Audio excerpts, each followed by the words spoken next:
organization of reproductive justice organizing or discussion on our campus.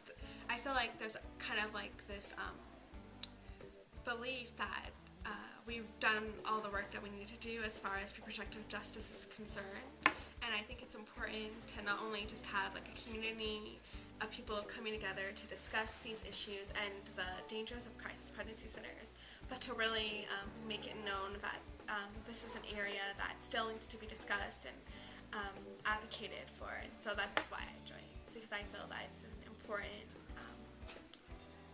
cause that we should be including on our campus and in our community.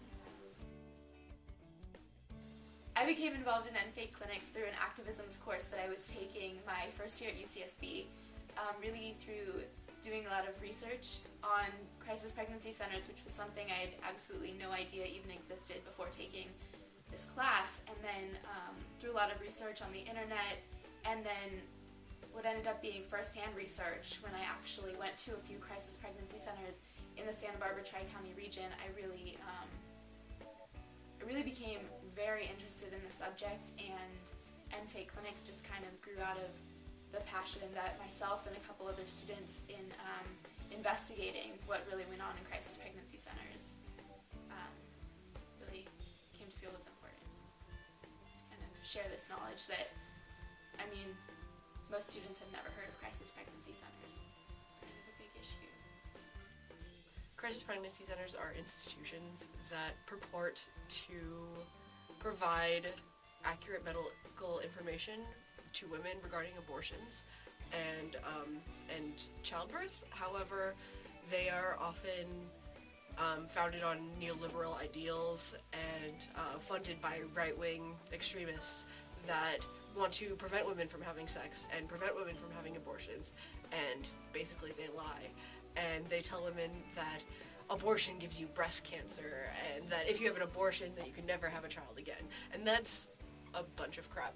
So we at NFAID clinics want to end these fake clinics and give women real, accurate information about their bodies. The process of getting a bill on our campus to prevent student organizations from advertising crisis pregnancy centers went with us having to put a lot of hours into petitioning and talking with students and telling them about the issue and the dangers of crisis pregnancy centers. We got over around 2,000 signatures, and in that process we then went to our AS Associated Student Senate and created a bill that went through the very logistics of saying like how this is an organization. CPCs aren't welcomed on our campus, and we want to prevent any advertising.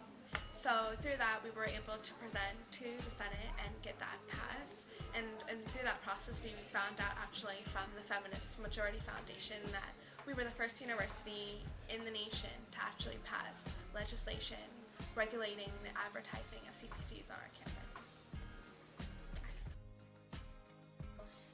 Through that process, and as we continue on this year, tabling and putting on events and giving workshops and everything, I think we've really raised awareness on campus about crisis pregnancy centers. I know at the beginning of last year, talking to students, almost no one knew what they were, and then I mean, today I'll talk to people, and every once in a while you get someone who knows about them through our articles in the bottom line, student newspapers, through our direct interactions, tabling, and going into classrooms and everything.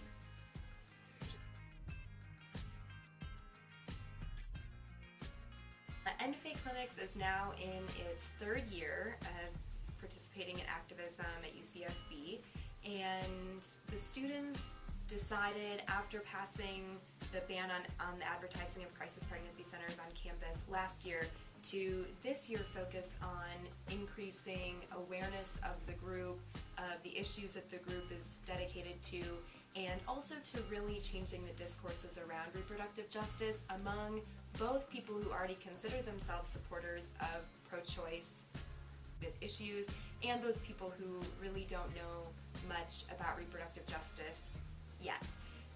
So this year the students have done so many amazing projects. They started a Reproductive Justice Power Hour radio show that's on at 8 a.m. on Fridays, and they created a Truth About Abortion campaign with various images of people holding signs that counter a lie told by crisis pregnancy centers, and in doing so told a fact about abortion.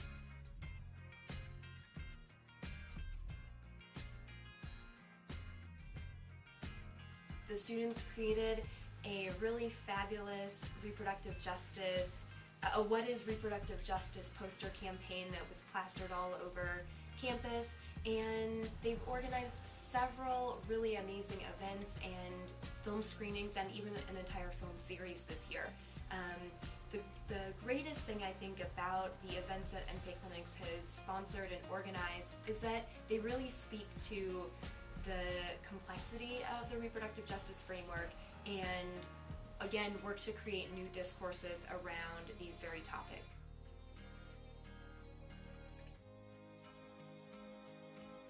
So in addition to creating a new reproductive justice radio show, to creating various poster campaigns that have led to lots of discussions on campus about reproductive justice, and to the organizing of speakers and film screenings and film series, the students have also worked to publish a series of op-eds this year that have, again, really challenged how people think about and talk about abortion and reproductive justice and the relationship of reproductive justice to abortion on this campus. And it's a really amazing process to watch. I don't know. At the end of the day, I think that we all do the work that we do because we think that it is something bigger, that there are just bigger implications to thinking that it's okay to try to kind of influence a woman into making a particular decision without being completely honest and giving her every possible option.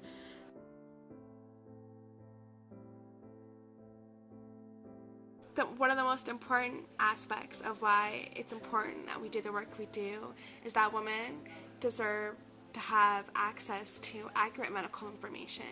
We don't want to necessarily influence or say a woman should make a particular choose to have an abortion or not, but that women should, at that moment of time of finding out that they are pregnant, be given information that is not just medically accurate, but provides them with options and doesn't limit what possible decisions they may make. And by presenting them with false and horrible information, that is only damaging to women, and that is why we are doing what we do.